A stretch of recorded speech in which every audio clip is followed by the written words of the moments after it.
Well, hello everyone, and welcome to a new conversation on the Human Connection podcast in Polyvagal-Informed conversation. I'm here today with the lovely Mathilde Porges Shisko, Maddie, as I love to call her.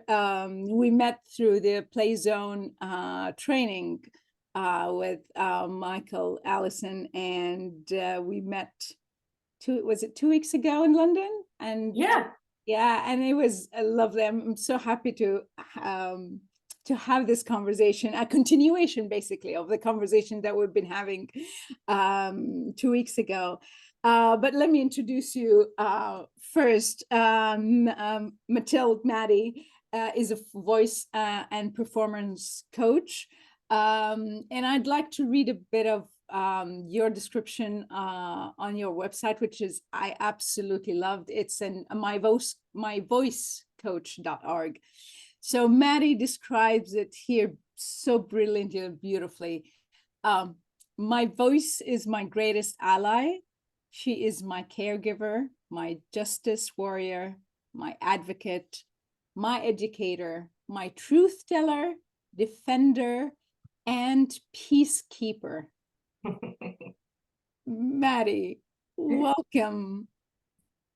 Oh, thank you. It's such a pleasure to be here with you. So tell me a little bit about this sentence about the voice, your voice. How is it your greatest ally? Which I absolutely really love this sentence. Let's begin from there. Thank you so much. And it's always really lovely to be reminded of things that you wrote a long time ago. It's like, oh, right. Yes, there she is. Well, a lot of people talk about finding their voice. And for me, it's never about refinding. To me, it's about revealing, recovering, re-experiencing. And she's always with me, even though in times where she's not there so anybody else can hear her, she's inside of me. And she's like my compass. And she's the person that talks to me inside my head. So I think about the duties that she performs. And I'm a mother, and I'm a professional, and I'm a friend, I'm a colleague, I'm a daughter, I'm a sister, I'm an aunt. And I was just thinking about all the ways in which our voices really support us and how it changes depending on who we're speaking to. She's really a coat of many colors, a chameleon. And the way that we use our voice to support our intention aligns so profoundly with the polyvagal theory. And it's what really drew me to the theory was the connection to the voice and the vagus nerve. So yeah, so just that introspection of where is my voice? Who is my voice? Who is my voice in this moment? Who is my voice in the different hats that I wear? And I came up with that because I was just free fall writing of like, well, what does she do for me? Who is she? And I think you are your voice. You are your identity in sound. And our first impression is our bodies. If we walk through the door, if we turn the camera on, and then the next thing that happens is we hear our voices. And the first note can really be an attraction, or it can be a threat and a repulsion, or an uneasiness and uncertainty. Yeah. Lovely. It's I'm now thinking and conscious about all my voice and how did it sound and all of these things. No, it's in a good way, and I really hear you about the voice being as a cue of threat or a cue of safety. So, how did you I know you found the polyvagal theory, and it, like me, made a lot of sense. But prior to that, what was your intuition in regarding that? How did it, what shape was it? If that's a question. Yeah, it's funny because the things that I learned through the theory and the pillars of education in the theory, and then since working with Michael Allison in the Play Zone, I discovered that a lot of the work I knew instinctively and intuitively. I have a performing arts background and expressive arts, and predominantly in acting. So learning acting and the craft of acting and acting is one giant neural exercise, honestly. The things that you learn and the way that you use your voice and your body and the breathing and the attunement and the listening and then the text analysis and the discovery. So I was already doing everything quite intuitively. But then when I discovered the science behind the choices that I thought that I was making, it just grounded me so much in this scientific world. And then at first I adopted it for my work as an actor and a voice coach, but then I started adopting it in my life and in my world as a friend and a parent and as an observer of life. You know, you go into the grocery store and you can see, you know, life all around you and the hierarchy and the interactions. And so for me, it was just it was a validation and affirmation of what I had been hypothesizing, and so it kind of took everything to the next level. And so now when I pass on the education to other people, I can say, did you know that it's not by chance that this happens? Yeah, I think that your experience is like very similar to mine, very similar to a lot of people who don't come from the neuroscience world or the academic or the research, kind of the science-based approach is like, and I think Dr. Porges have said that, I've heard him say it many times, that it's not a new invention. It's, you know, ancient traditions and what people have been doing, healing modalities have been doing in so many different ways. It's you know, it's following the polyvagal theory, and not that polyvagal theory is something new, that it's a new invention that everyone follows. It's just bringing the science and like, yeah, it's in a way a different way of validation with the language of the world we live in, which is science. It's like, yeah, it falls in place. It works Makes so very, much very sense. well. And I love when you say you started to take it into your world. And that's when I think the magic happens of like, oh, wow, this makes so much sense. So when it comes to the voice specifically, and we'll talk about, you know, acting and public speaking and performing as well. But what is for those who don't know, the relation between the voice and the nervous system and what's happening inside us, whether in a state of safety or a survival or a threat state? Well, the voice can be a portal into changing physiological states, but it's also the broadcaster of those feelings. And as Dr. Porges says, you wear your heart on your face and you hear it in your voice. And it's an autonomic response. It's a reflexive response to the environment that you're in. Your voice will change. When you change your thoughts, your voice will follow. But of course, we can be intentional and we can use it to actually change states as well. But if you think about that, when I change my thoughts, my voice will follow. It just does, and it just happens. So the larynx and the vocal folds are on the superhighway of the vagus nerve. And there is a particular attachment of the vagus nerve in a predominant muscle between the soft palate and the tongue, for example, and then other branches of the vagus nerve that come into the larynx and the vocal folds. So there's an absolute direct connection to the vagus nerve, which then goes to many other organs of the body, as we know.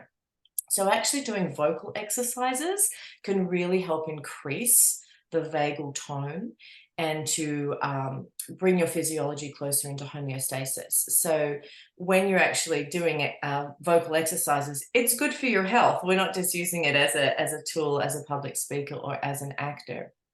And so if there is a threat response, we will hear it in our voice, because anatomically what is happening is that your vocal folds, sensing a threat, are actually splitting quite far apart so that the air can come in and go to the muscles to get away or to fight or to flee.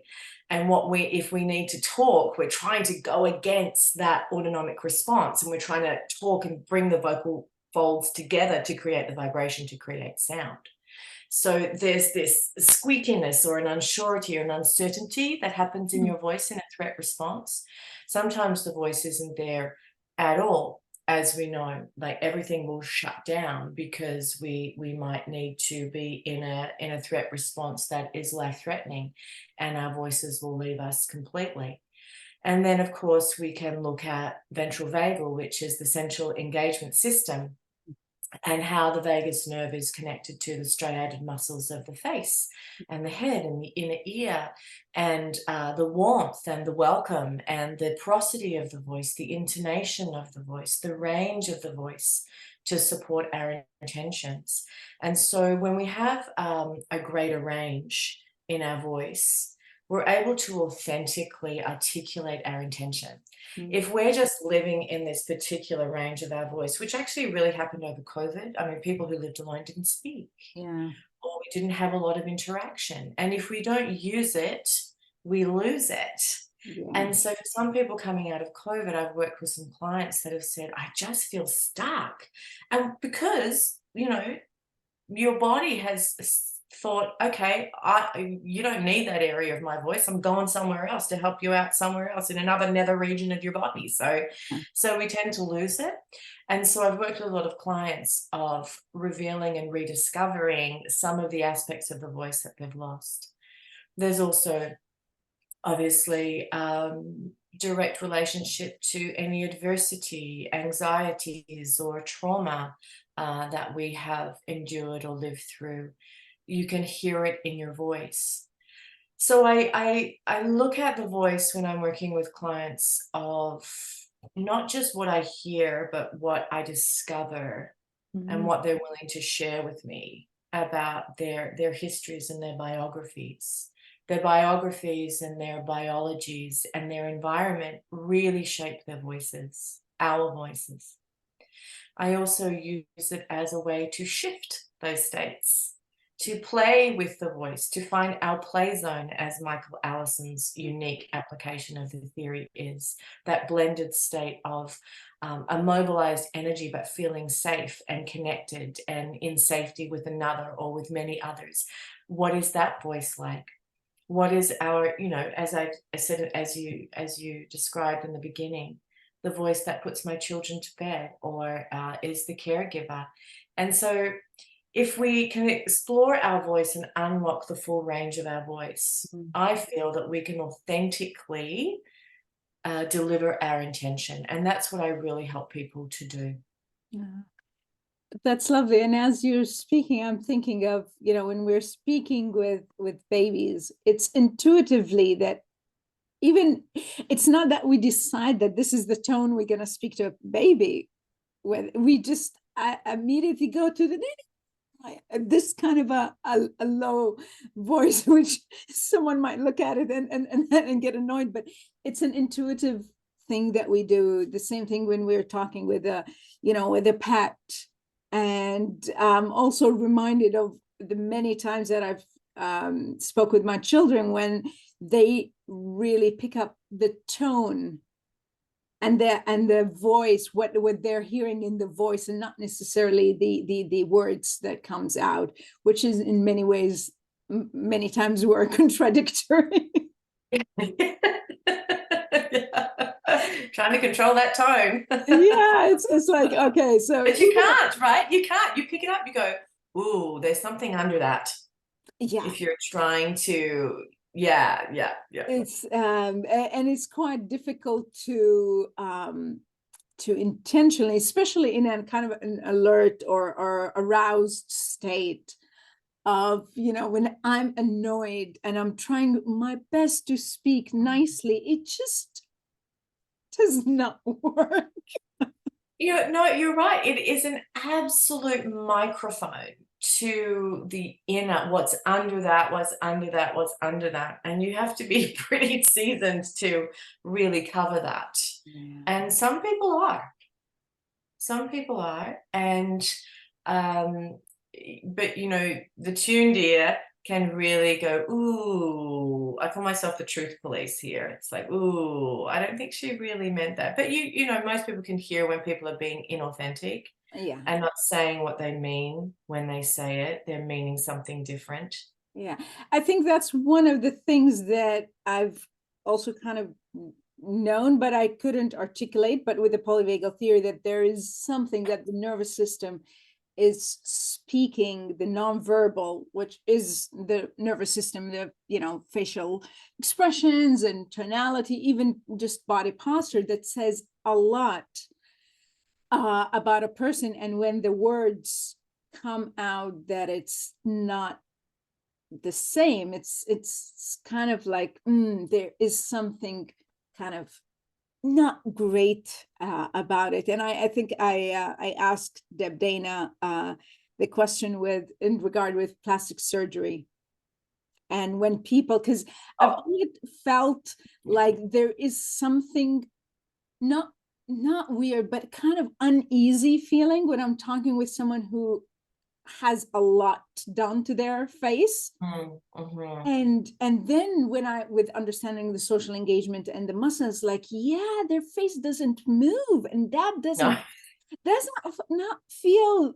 safe to my system of there isn't anything that is moving, no facial expression. And sometimes with that, the voice gets affected. Oh, absolutely. I don't know about you, but as soon as I'm out and I see someone with plastic surgery or an abundance of plastic surgery, my first thought is, ooh, why did you do that? Yeah. What's going on under the hood I there? try very hard not to be judgmental. I try, really try. But I'm curious. I'm curious. Like, why do you want to do that? But exactly. I mean, with the Botox and the inhibition of the muscles, that the expressive muscles, and I mean, a lot of actors do it as well. And it's interesting to me because if you can't emote what is actually happening inside as a reflection of what is happening deeper, then I can't really connect with you authentically, I feel. Yeah, it's yeah, but now I understand it. It's not they're mean people. It's just like I understand that unsettled feeling that I get. Yes. Yeah, Yeah. exactly. And then you'll probably hear it in your voice when Hmm. you speak to somebody that you feel uncertain about. That changes your physiology, and then how what you might have been, the state that you might have been in a moment ago has changed because you've heard their voice expressing their physiology change something in your physiology, and therefore the way you respond back. And even there might be a slight retreat, or there might be a gesture, or there might be a turn of their head. And so where you were a moment ago, because of the voice, has shifted you as well. So it's very powerful, very powerful. It is, and I think even with, because you spoke about neurodivergence, when receiving voice, with listening, there are some sounds or vibration that feels threatening, that could be kind of disturbing to the system, regardless of the intention of the speaker. And it's just it goes into that physiological changes, and with that the behavior, with that the thinking, and all of that comes in place. So it's and I like how you say it's we could change the physiology with the voice, and the physiology changes the voice, which is yeah, I think again it's quite intuitive. If we could just notice how we are speaking to different people. And how we speak to ourselves as well. Oh, yes, Right? that's the biggest one.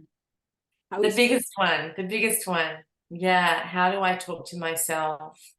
When I've got my head on the pillow, why should do that today? Blah, blah, blah, blah, blah. It's like the inner voice can change that physiology so that we can come into more of a rest, digest, and restore, especially at night when my voice is very loud at night inside me. And I need to turn her down and to calm her and soothe her so that she feels safe and she can fall asleep. Now I'm curious of what do you do? What's your go-to soothing, calming the voice? One of many, if you'd want to share.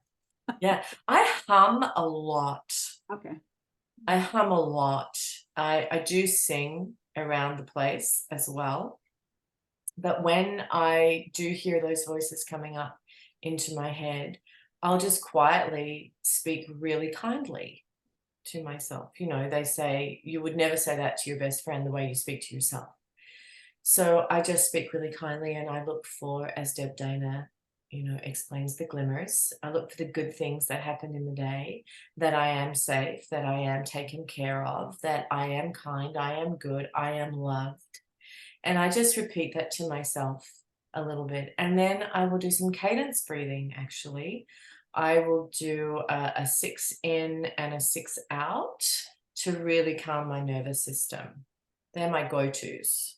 That was my kind of humming is. What are your go-tos? Go-to. I am quite sensory, so I've developed this habit of holding, kind of putting my hands together when I'm sleeping, and that kind of squeeze, light squeeze.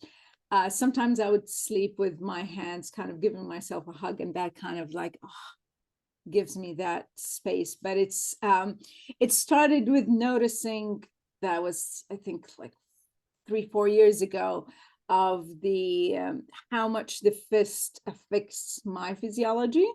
Mm-hmm. And then when I noticed that I sleep with my fist, with my hand in a fist, that is just creates tension.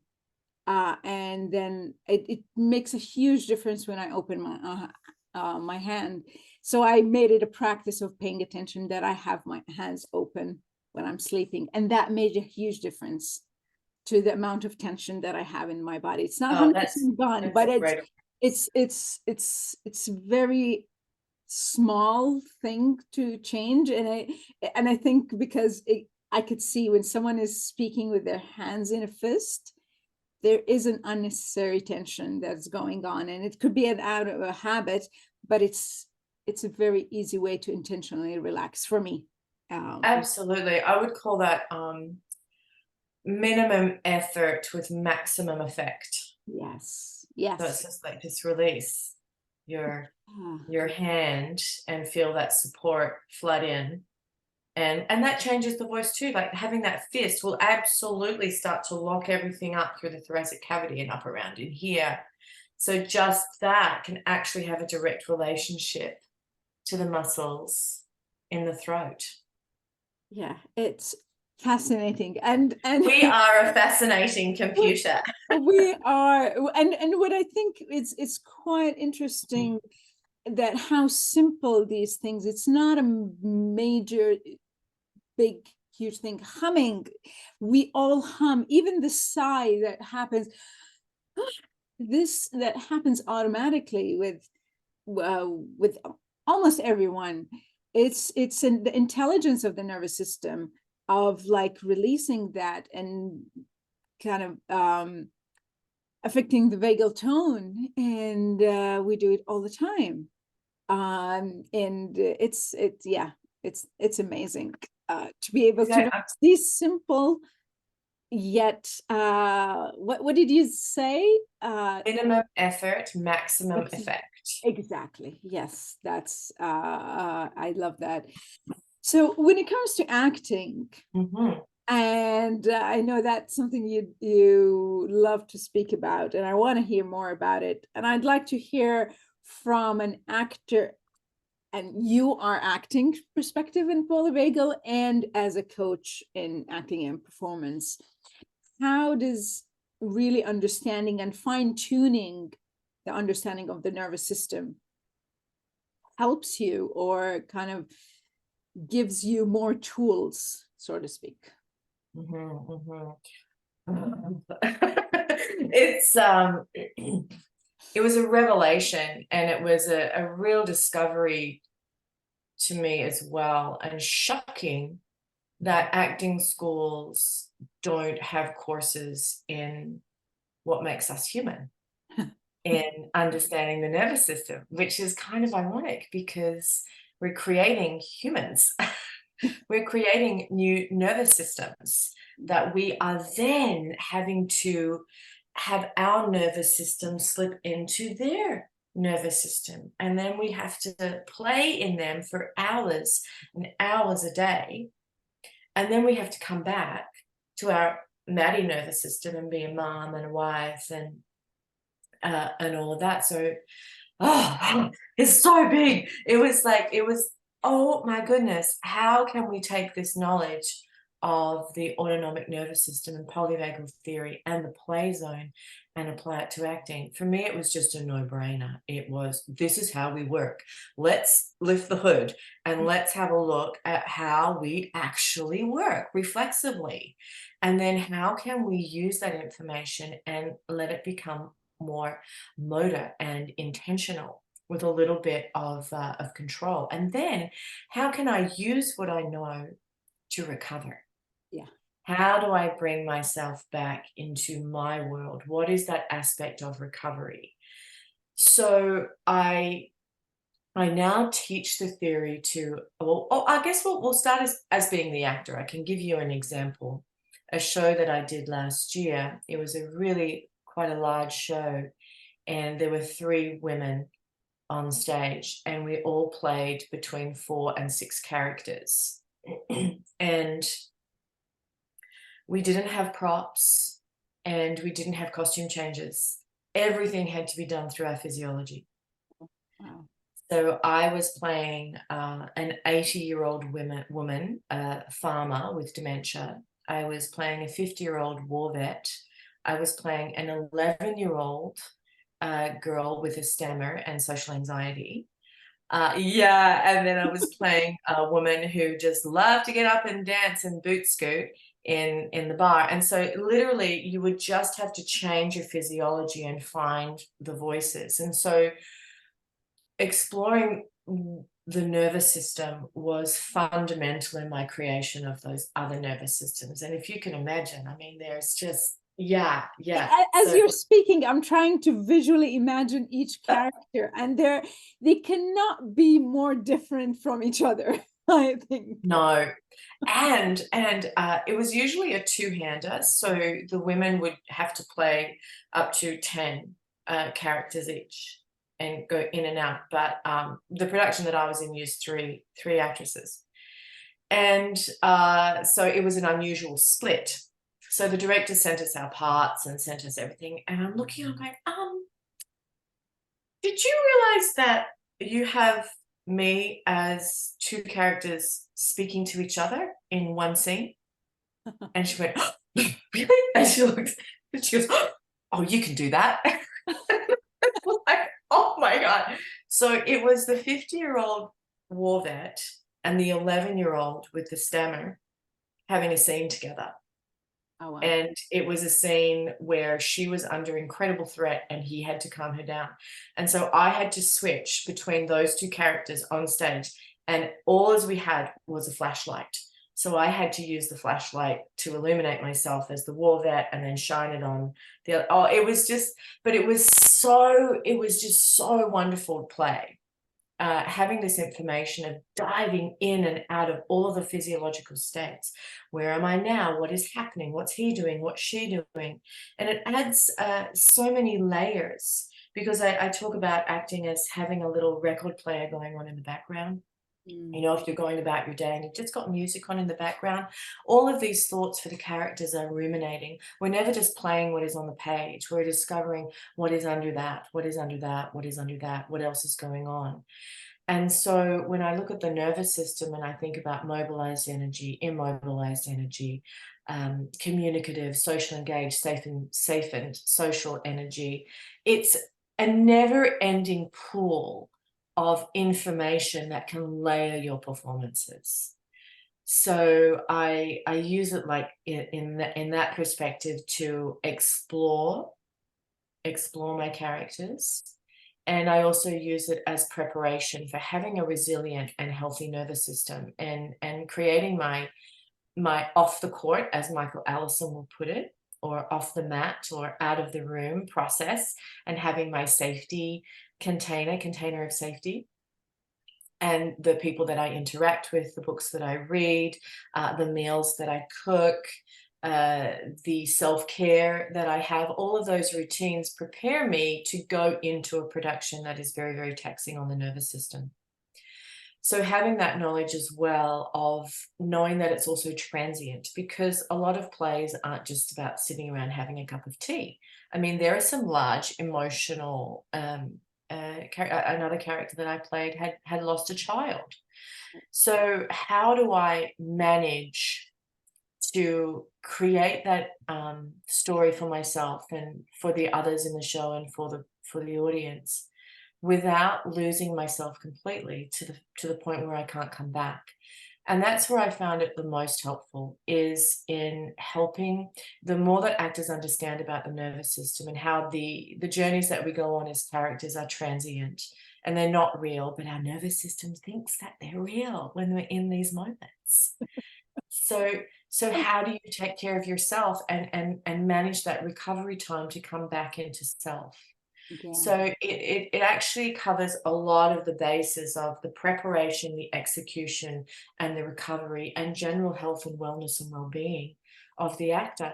But it's also, actually, if you approach it well, it's good for you, because you're putting those challenges in front of yourself in a crew of safety and exploration with safe, creative others. So it becomes a fantastic neural exercise as well. It's fascinating.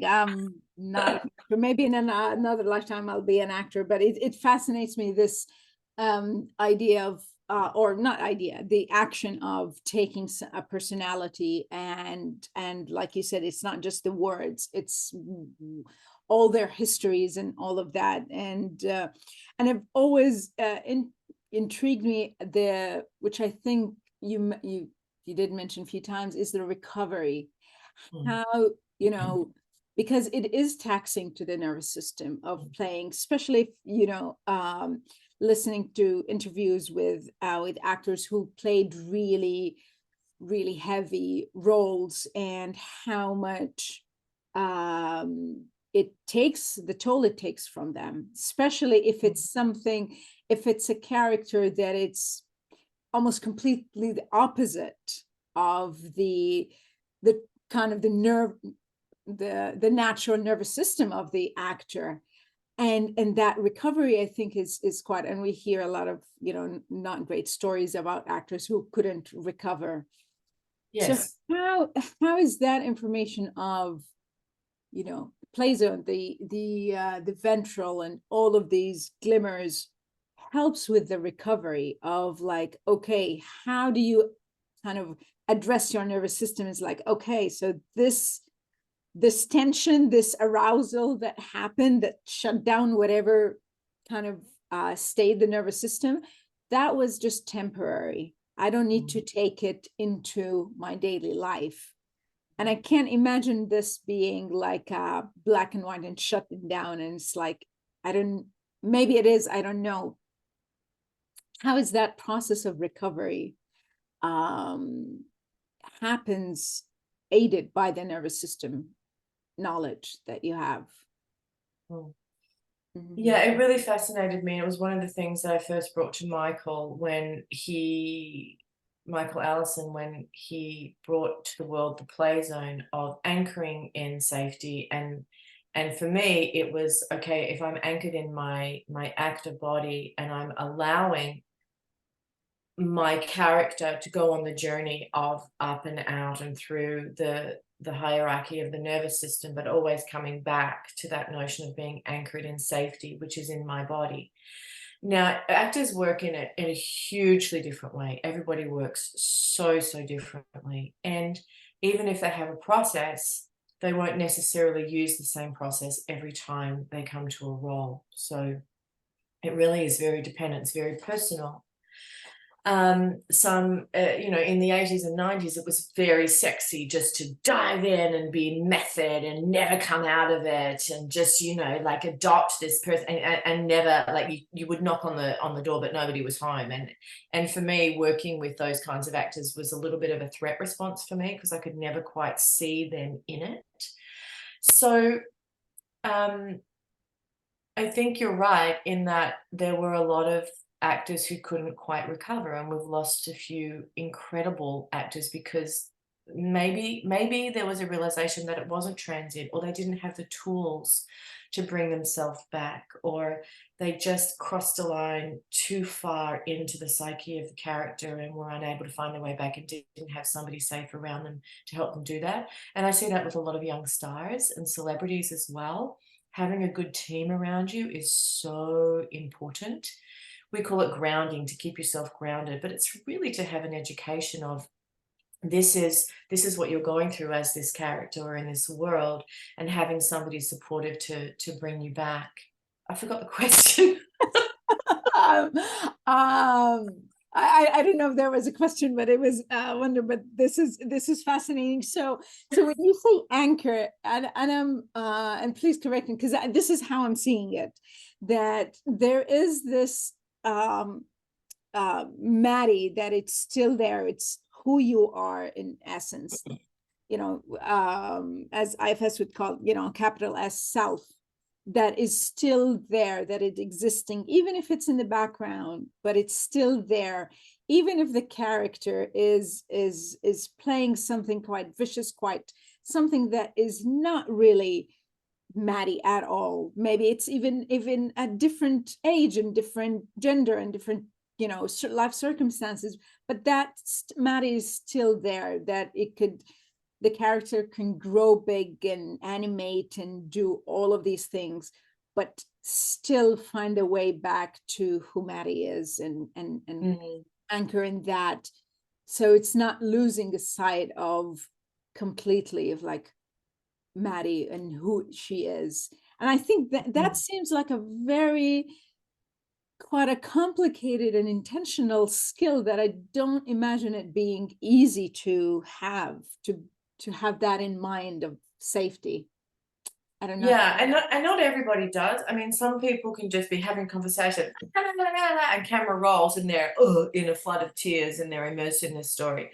Some people will take the opportunity of a role to really fully immerse. Like Daniel Day-Lewis, for example, never comes out of his characters the entire time that he's shooting. Oh. And when he comes home as that character, like his wife lives with that character for months and months, and he doesn't play easy roles. Yeah. But he takes almost a year to recover. Okay. Yeah, to retune his nervous system, to come back into who he is. And he talks about his process. He says, it's not for everyone. It's the way that I love to work. Depending on my roles and what else I've got going on in my world, if I have the opportunity to really dive in and explore my process, what if I do this? What if I do that? What if I really believe it one night? What if I step out of it just a little bit? So you can use it to play and to experience and to explore your own process. So for me, the last show that I did is I had a whole ritual and routine. So I knew, like I was on at the very end of the show and I come in with this whirlwind, heartbreaking monologue. And for me to get myself there, I knew at 8:10, I had to put the clothes on. At 8:20, I had to put this particular music on. At 8:30, so I actually had a process building up to where I needed to be to hit the stage in this kind of like manic, but controlled monologue. So and that's the beauty of our craft, is that it's really never the same, and it opens up so much exploration, and it's fun and it's curious, and then you have to come back and function. So for me, at the end of the show, a lot of actors will hit the bar, which I used to do in my younger years, right? You all just like sit around, have a drink. I don't do that anymore. But just having that recovery time of coming back down, what do I need to do? How do I de-roll? And I think that there's a lot of information out there in acting schools for how to load up, how to front load, but there's not a lot of like what happens at the other end. How do I de-roll? How do I come back safely? So yeah. It is actually, now just to think of it, there's even with training in sports, and there's a lot of about how you train for a marathon or how do you train for, but not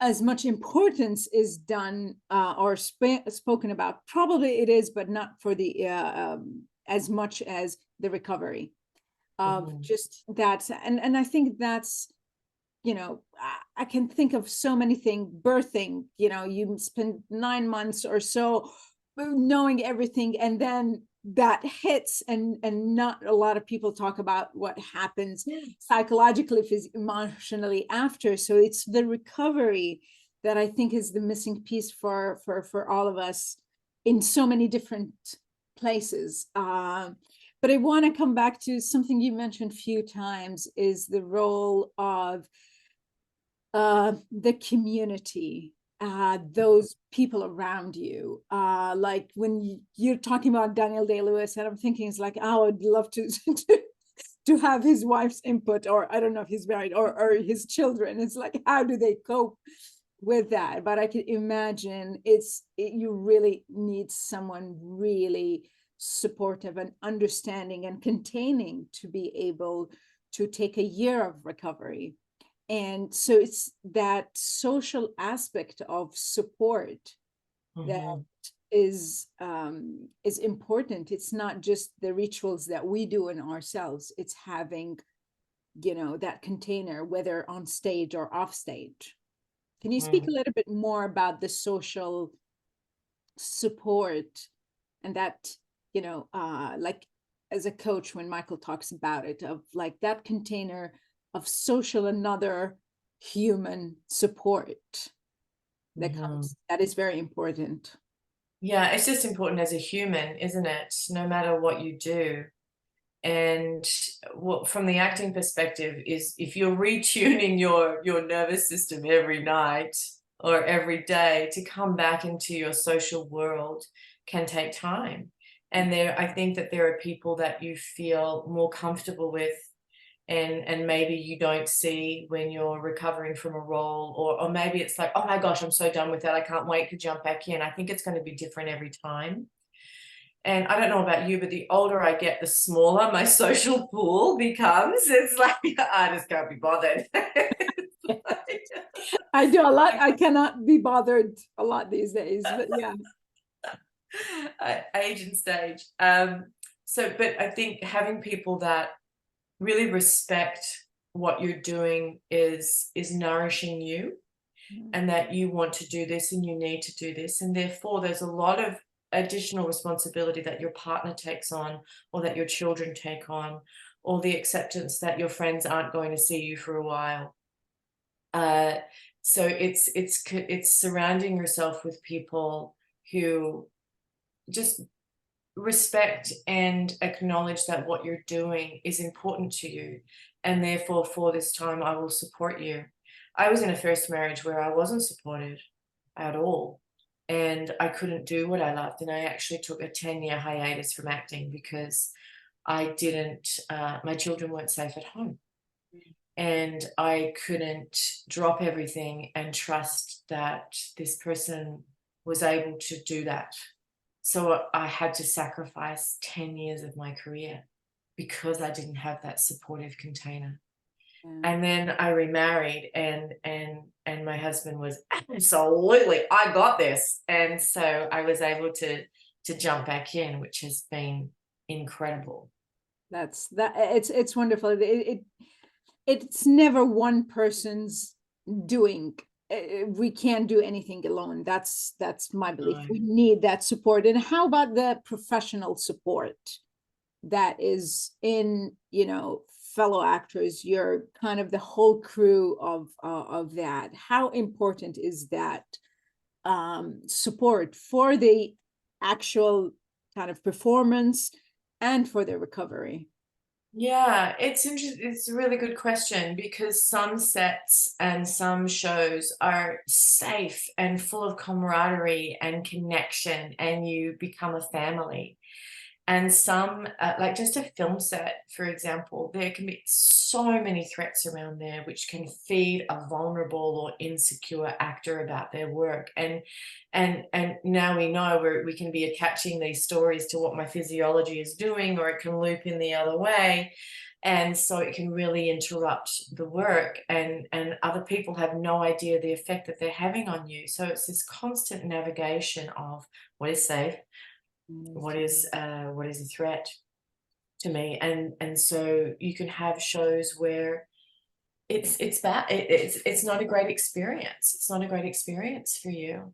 So I think we know to do our best work we need to feel safe and secure, but then some people thrive on not feeling safe and secure. So it's and then what is that? What's under that? So it's just like this book that never ends. It's fascinating, because we're not the same. We're different. We're even different people in different times anyway. Yes. Even that add to that complexity. Well, last night I didn't sleep because I did yoga yesterday and I pulled my shoulder, and I got up this morning and went, my physiology is not matching my intention today. I hope this goes well. No, I think it's working very well. And oh my goodness, we're really at time, but I want to bring it to your the coaching as for actors, because we talked about you as an actor and how that influenced you understanding the nervous system. But as a coach, when you're coaching actors and performers or public speakers in that, what are the kind of the main things that you make it really important for them to know from a nervous system perspective? The first thing is when I walk into the room, where are they? Uh, Where are they at today? That is the very first thing, whether I'm working with politicians or if I'm working with actors. and I understand you're saying, where are they in their nervous systems? Yeah. Which room not are they in? No, yes, I can't find them. yeah, we get to speak this language and we understand it, but for those who are listening, it's not like where they are in the room. They're aware they are Yes. in Thank you. what state they are they're at, or their nervous system is at, whether it's in sympathetic play zone, fight, flight, whatever, the different ones. So yeah, please, you had to clarify. So I'm exact. Thank you so much.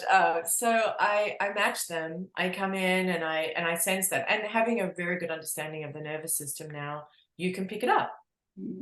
Pick it up in their posture, in their breathing, in their even where they literally their geography in the room as well. Are they staring out the window? Are they warming up? Are they on the phone? So I come in and I match, and then I start to bring them to where I need them to be to do the work, depending on what the work is. So at the very, very beginning, as soon as I walk through the threshold, that's where I begin. That's and that creates some trust and some safety. It's like, I got you, I see you, I hear you. And then we open up, what do we have to do today? Yes. Yeah, that's matching them, meeting them where they are, as Michael have coined, is that just to bring it home in an example, is like when someone is really angry or agitated or annoyed, coming with a soft, calm voice is not the greatest thing. It would most probably get them more annoyed, and not to be angry and annoyed as they are, but with this, at least with a certain level of energy, of mobilization, that it's at least kind of brings them to, it's like, oh, okay, they could hear you, what you're saying. They're not suddenly annoyed by this completely different state that they have. Yeah. If I provide the safety, can we turn that into play? Yeah.